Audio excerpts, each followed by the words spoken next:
un centurión judío llamado Aninos, un decano judío llamado Jesús, hijo de Papios, el general Tiberios Julius Alexander. Todos estos étnicamente judíos, pero pertenecieron al ejército romano y desempeñaron roles muy destacados en el ejército romano. Cuando se desconocen las evidencias históricas, entonces claro, la gente dice, ¿un judío con nombre griego? No debe ser judío.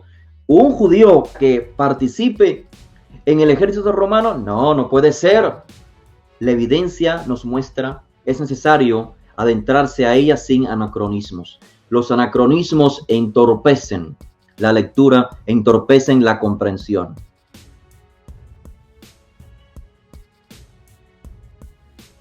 Ya hemos evidenciado que miles de judíos fueron parte del ejército romano. Para aquellos que gusten de más detalles, les animo a que escuchen la charla donde hablamos acerca del centurión, mencionado en Mateo capítulo 8. Evidenciamos con documentos históricos acerca de la existencia de un centurión judío llamado Aninos en el segundo siglo de la era común en Alejandría, o sea, en Egipto, un decano judío llamado Jesús, hijo de Papios, y el más destacado de todos es nada más y nada menos que el general Tiberios Julius Alexander, o Tiberio Julio Alejandro, un procurador de Judea, prefecto de Egipto, de Alejandría, e inclusive fue el segundo en mando en el año 70, realmente entre el año 69 y el 70, cuando tomó lugar la destrucción del templo. Todos estos étnicamente judíos, pero pertenecieron al ejército romano y desempeñaron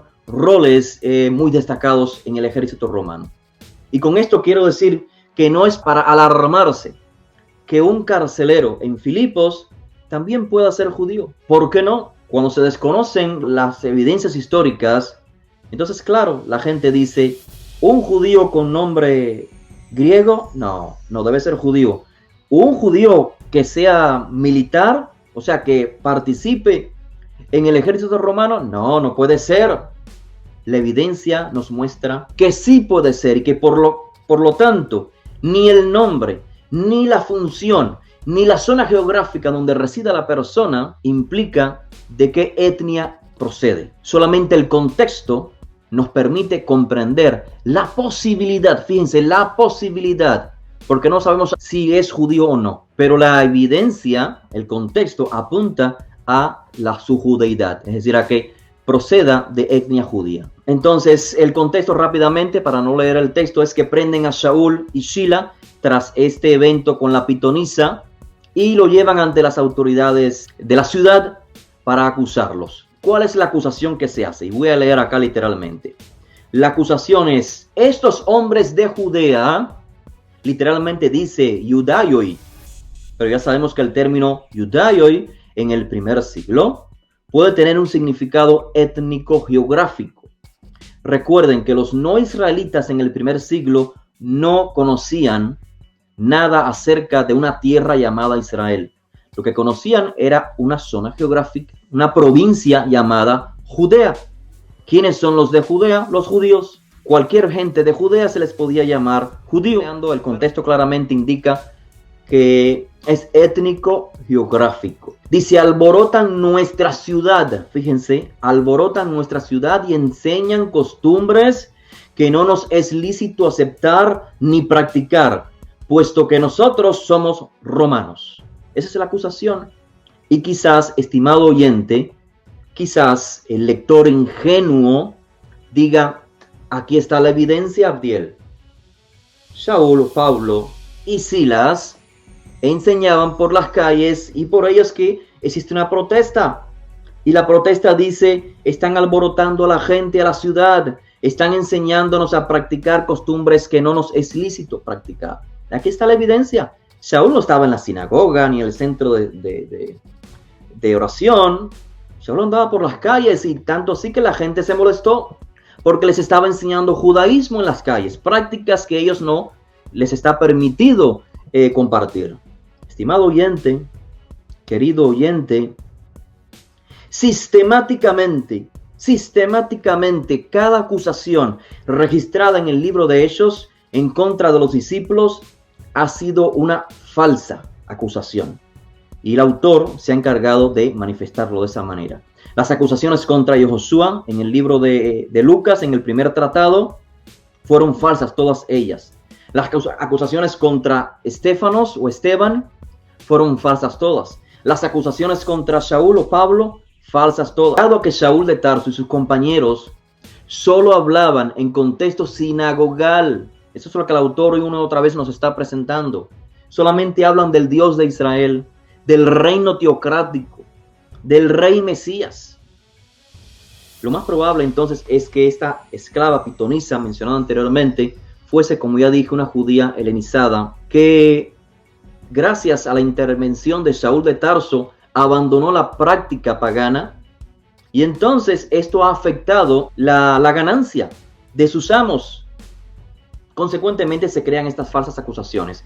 Fíjense cómo dice el texto. Cuando sus amos vieron que se les había esfumado su esperanza de ganancia, prendieron a Pablo y a Sila y los arrastraron a la plaza ante las autoridades. Fíjense qué les motivó la acusación. Se les había esfumado su esperanza de ganancia. Entonces dice que la multitud se levantó a una contra ellos, y los magistrados, rasgándoles sus ropas, ordenaron que los azotaran con varas. Después de darles muchos azotes, los echaron en la cárcel, ordenando al carcelero que los guardara con seguridad, al cual, habiendo recibido esa orden, los echó en el calabozo interior y les aseguró los pies en el cepo. Cerca de la medianoche, Pablo y Sila hacían tefilot y tehilot. Claro, esta es una paráfrasis que hago del griego al hebreo. Tefilot y tehilot serían oraciones y alabanza en sentido simple, pero en realidad el contexto nos habla de introspección y de reconocimiento. Y esto era, dice el autor, al Todopoderoso. Mientras que otros presos escuchaban. De repente se produjo un gran terremoto. Esa es la clave del contexto, para comprender el contexto. De repente, tras las oraciones, las súplicas, los reconocimientos, se produjo un gran terremoto. De tal manera que los cimientos de la cárcel fueron sacudidos, al instante se abrieron todas las puertas y las cadenas de todos se soltaron. Un gran terremoto. ¿Qué significa esto? ¿Qué debe comprender el lector? En la tradición israelita recopilada en el Tanaj, la cual tendrían presente los lectores del primer siglo, los terremotos solían percibirse como intervenciones divinas. Hashem interviniendo. De hecho, en el capítulo 4, el verso 31 del libro de Hechos, el cual estamos analizando, tras la oración y alabanza de la comunidad en Jerusalén por la libertad de Yohanan y de Shimon Kefa, dice que toma lugar un terremoto. El terremoto es evidenciando: estoy con ustedes, estoy presente. Es una manifestación divina. El Sinaí, ¿recuerdan? En Éxodo 19, el evento en Sinaí, la recepción de los mandamientos. Bueno, en diferentes secciones del Tanaj se menciona los terremotos como evidencia de la manifestación divina. Al despertar el carcelero y ver abiertas todas las puertas de la cárcel, dice que sacó su espada y estaba a punto de suicidarse, suponiendo que los prisioneros se habían escapado. Suicidarse, estimado Javerim, es porque estaba tratando de anticipar su propio destino. En aquel entonces, bajo el régimen romano, si algún carcelero se le escapaba un prisionero, el carcelero pagaba con su muerte. Pero Pablo dice que clamó en alta voz diciendo: no te hagas ningún mal, pues todos estamos aquí. Entonces dice que pidió luz y se precipitó adentro y temblando se postró ante Pablo y Sila, y después de sacarlos dijo: señores, ¿qué necesito hacer para ser salvo? Salvo puede ser asistido, liberado, etcétera, etcétera. Ahora la pregunta es: ¿salvo de qué? ¿Qué pasaría por la mente de un gentil, o sea, de un no israelita, que ve a dos judíos, a dos gentes de Judea que ya se les informó previamente? En la acusación se les identificó como gente de Judea. El carcelero los oye en su meditación, en sus alabanzas, en sus oraciones, y de pronto un terremoto. De pronto les dicen: no te hagas daño, todos estamos aquí. ¿Por qué razón un carcelero no israelita diría a dos judíos: ¿qué debo de hacer para ser salvo? Ya Saúl de Tarso le había evidenciado que todos en la cárcel están allí. O sea, nadie se ha escapado. No tiene por qué suicidarse. No tiene sentido. Cualquier lector previo al cristianismo, a la propaganda cristiana, que leería este texto, deduciría que el carcelero entiende quién es Saúl de Tarso, entiende quién es Sila, y en ese contexto judío, hebreo, israelita, él pregunta: ¿qué debo hacer para ser salvo? Ser liberado, salvo, asistido, conlleva un significado técnico dentro de el mundo judío del primer siglo, sobre todo dentro de la comunidad de los discípulos de Yehoshua. Por lo tanto, el discípulo de Yehoshua que lee este texto supone que ser salvo significa identificarse con este movimiento social de israelitas arrepentidos, de israelitas que están promoviendo, proclamando en la diáspora, en los barrios judíos, el reino teocrático. El carcelero, entonces, en ese contexto, bien puede decirle a otro judío: ¿qué debo hacer para ser salvo?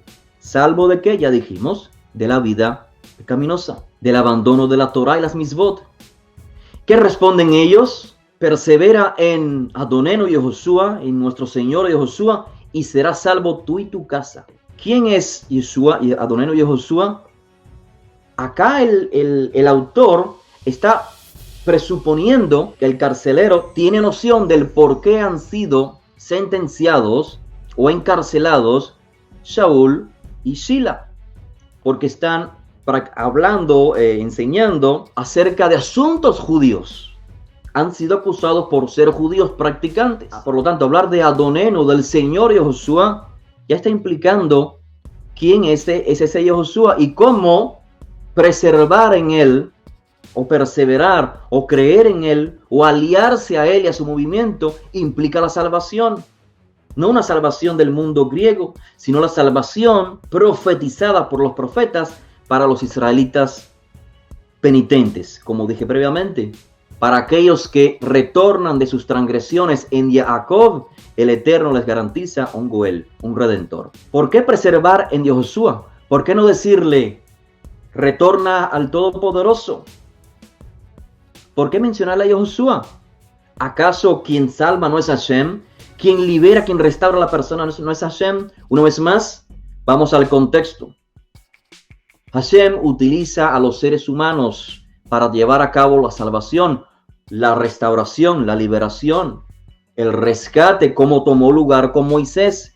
Éxodo 14. El pueblo, dice el texto, el pueblo tuvo fe, emuná, creyó en Moisés y en Hashem. ¿Por qué? Dice el texto: en Hashem y en Moisés su siervo. ¿Por qué? Porque Moisés es el siervo del Todopoderoso. Y por lo tanto, creer en Moisés, seguir a Moisés, es una extensión de hacerle caso, de obedecer, de retornar al Creador. Ese es el contexto muy claro para el judío. Ahora, nótese otro contexto histórico. La cultura israelita es colectivista, como he dicho en otras ocasiones. La integración a los movimientos sociales en la comunidad israelita antigua era por familias, por grupos. No es que el hombre se incorporaba y después la mujer tendría que incorporarse a sus hijos, no. De hecho, leemos en el libro de Josué o Josué: yo y mi casa serviremos al Eterno. Lo mismo está tomando lugar acá en el caso de Ludia previamente y ahora en el caso del carcelero. Él y su casa. Una práctica muy normal, muy común en la cultura israelita colectivista. Entonces dice el autor que le transmitieron, Saúl y Sila le transmitieron, le comunicaron el mensaje de Dios, el mensaje del Señor, el mensaje del Eterno, a él y a todos los que estaban en su casa. Una vez más, ¿cuál es el mensaje de Dios que están transmitiendo Saúl y Sila en la diáspora? Hechos 8:12. No olviden la cita. Hechos 8:12. El mensaje es acerca del reino teocrático y de Yehoshua el Mesías. Esto es, de Yehoshua el rey de Israel, donde se manifiesta el reino teocrático. Dice entonces que el carcelero los tomó consigo en aquella misma hora de la noche, les lavó las heridas, e enseguida él y todos los suyos realizaron que la inmersión. ¿Qué es la inmersión? En el libro de Hechos es el rito de integración, de asociación con el movimiento. No se puede seguir a Yehoshua desde la concepción judía de este siglo, o sea, del primer siglo, si no es asociándote con el líder de ese movimiento, en este caso Yehoshua, de ese movimiento social, un gobierno teocrático. Así que hay que asociarse con Yehoshua y con sus seguidores.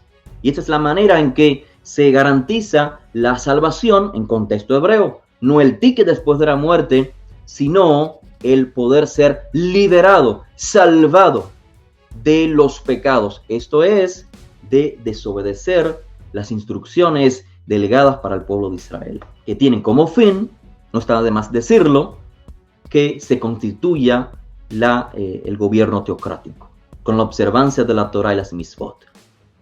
Así que dice que los lleva a su hogar, tras el rito, les pone la mesa, los acogió, y dice que finalmente se regocijó el carcelero. Porque se regocijó porque ahora era fiel al Todopoderoso con todos los suyos. Era fiel a Dios. Fíjense, ¿cuál fue la asistencia que alcanzó por medio de Yehoshua? Cree en Yehoshua, persevera en Yehoshua, el Mesías, y serás salvo tú y tu casa. El objetivo final fue este. Ahora es fiel a Dios, al Todopoderoso, con todos los suyos, porque ese es el objetivo detrás de la salvación mesianista. Retornar a la vivencia de la Torah y las mitzvot. Como dijo Yehoshua, ¿quién es mi discípulo? No es el que me llame Señor, no es el que me llame Maestro, sino el que hace la voluntad de mi Padre que está en los cielos. Conclusión, estimados Haverim. Si queremos comprender esta literatura apropiadamente en su contexto real, es necesario adentrarse a ella sin anacronismos. Los anacronismos entorpecen la lectura, entorpecen la comprensión. No podemos imponerle al texto ideas o conceptos que son extraños para los autores originales. Los judíos, los autores de estos textos, no conocieron tal cosa como cristianismo versus judaísmo. No conocieron ese concepto, esa idea. No conocieron tal cosa como teología de reemplazo. No conocieron tal cosa como los israelitas no aceptaron al Mesías, entonces hay que ir a los gentiles. Lo que conocieron los autores de estos textos es el claro enfoque de Yehoshua. El enfoque es el rebaño descarriado de Israel. En los primeros años todo eso tomó lugar en la tierra de Israel, obviamente, pero posteriormente se autorizó a exponer este mensaje mesianista también en la diáspora, pero no en cualquier lugar de la diáspora, en las comunidades judías diaspóricas, lo que se conoce como el confín de la tierra. Por ello es que cuando leemos el texto en contexto comprendemos que los primeros discípulos ¿a dónde van? Aún en la diáspora. De sinagoga en sinagoga. Shaul entra de sinagoga en sinagoga. Y luego, cuando regresa, como dije previamente, a estos discípulos que se formaron en sinagogas, al ser rechazados por los líderes de esa sinagoga, entonces se comienzan a formar nuevas casas de estudio. Y es a esas casas de estudios en las que posteriormente vemos que Shaul dirige la mayoría de sus cartas. Así que el autor lo que ha hecho, el autor de Hechos, es recopilar una serie de eventos para resaltar el retorno de los judíos helenistas en la diáspora. Y con estas palabras finalizo, estimados Haverim, pongamos atención de la lógica y el sentido común. Si el objetivo del autor de Hechos fuese evidenciar que los israelitas, los judíos, no recibieron el evangelio y ahora hay que llevarlo a los gentiles, y por lo tanto los viajes de Saúl tienen como propósito los gentiles. Si ese fuese el objetivo del autor de Hechos, pues muy mal trabajo hizo, un pésimo trabajo hizo. ¿Por qué razón? Fíjense, estimados Javerim, en las últimas secciones del libro de Hechos, ya quedó a un lado la misión en Jerusalén, en Galilea, en Judea, en el centro de Israel, en Samaria. Ahora estamos en la diáspora. Pues bien, finalizando el libro de Hechos, hablando de la diáspora, Saúl de Tarso regresa a Jerusalén para compartir con los líderes de Jerusalén lo que ha sucedido en la diáspora. Y Saúl dice el autor, acá voy a leer literalmente, dice: al día siguiente Pablo fue con nosotros para ver a Jacob, uno de los líderes comunitarios en Jerusalén. Y todos los dirigentes comunitarios estaban presentes en Jerusalén. Después de saludarlos, relató una por una las cosas que el Todopoderoso había hecho entre los aforeños mediante su labor. O sea, todo lo que el Eterno hizo en la diáspora, Saúl de Tarso lo relató una por una. ¿Qué sucede después de esto?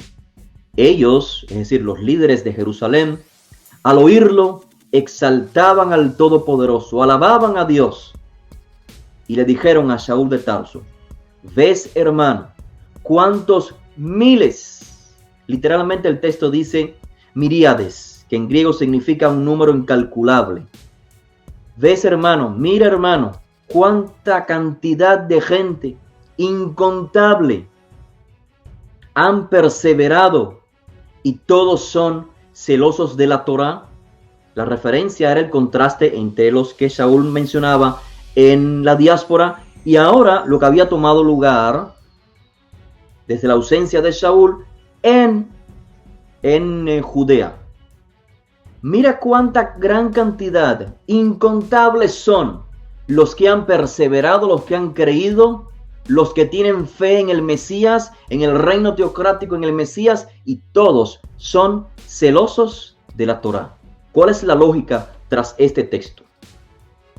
Que los judíos no aceptaron el mensaje y por lo tanto Saúl fue al exilio, fue a los gentiles. Es una deducción risible. Claramente esta información que acabamos de leer del autor, puño y letra del autor, contradice la teología del reemplazo. Contradice la teología de que los israelitas no aceptaron al Mesías y es por eso que Pablo, Bernabé, Silas, Timoteos fueron a los gentiles. El propio autor evidencia que hay muchísimos más judíos celosos por la Torá que han aceptado al Mesías que helenistas en la diáspora que han aceptado al Mesías. Si nos tomamos el trabajo de ir apuntando los seguidores que Saúl está adquiriendo para el movimiento de Josué en la diáspora, por supuesto es imposible calcular porque a veces se habla de muchos, de grupos. Pero inclusive si anotamos estos muchos o grupos, no tienen comparación los diaspóricos con la gran cantidad incontable, los miles de judíos piadosos, observantes, celosos de la Torá, que están en los días de Saúl en Jerusalén. Y espero haber de igual manera expuesto que mi objetivo no es crear un desprecio, ni mucho menos por los no israelitas. Al contrario, el camino para el no israelita es mucho más fácil de transitar, o sea, el camino de retorno al Creador es mucho más fácil que el camino que el Eterno ha decretado para los israelitas. Pues antes de retirarme, como de costumbre, voy a tomar algunas preguntas. Una persona que no se identifica como judío, ¿puede ser discípulo de Jesús sin integrarse a Israel?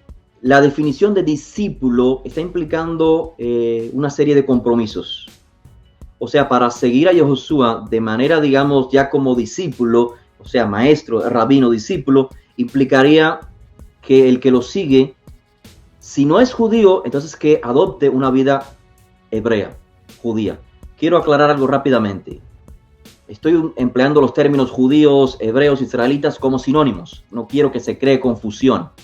En algunos contextos, obviamente, no son sinónimos, pero en este contexto lo estoy empleando como sinónimos. Así que para seguir a un rabino, simplemente, con términos más básicos, hay que ser israelita. Si no lo es, la persona se puede integrar gradualmente. Ahora, hay enseñanzas de Yehoshua, como las hay en la Torá y en los profetas, que son de contexto universal y se pueden aplicar en la vida de cualquier persona sin importar su etnia ni sus obligaciones. Cuando yo hablo de etnia, hago referencia específicamente a las exigencias y obligaciones que tenemos como israelitas. Gracias por su pregunta. Dice, y si yo, siendo de ascendencia gentil, acepto a Yehoshua como Mesías y acepto las leyes y los mandamientos todos dados a Moisés en el Sinaí, ¿me podría considerar israelita? Por supuesto. Es que la condición para integrarse a Israel por mediación del Mesías, por mediación de la Torá, es claramente eso, aceptar al Mesías y conjuntamente todo lo que lleva a esto, que es la obligación de vivir por los estándares exigidos por el Creador a un pueblo en particular. Así que la persona que acata esas exigencias ha entrado a experimentar una vida israelita, una vida judía. Ahora, la Torá exige que ésta se practique en comunidad. Por lo tanto, se requiere de que usted sea partícipe de una comunidad israelita.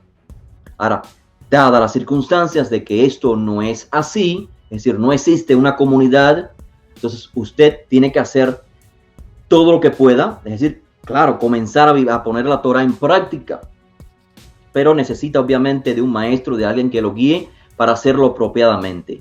Y dado el caso entonces que existe una comunidad, entonces integrarse a esa comunidad.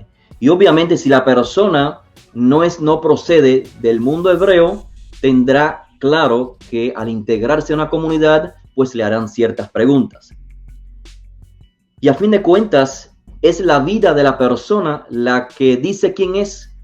No importa el color de la piel, no importa la etnia de procedencia. Es la vivencia de la persona la que dice quién eres. Me despido entonces de ustedes, agradeciéndoles por el tiempo que me han brindado. Y recuerden que mañana...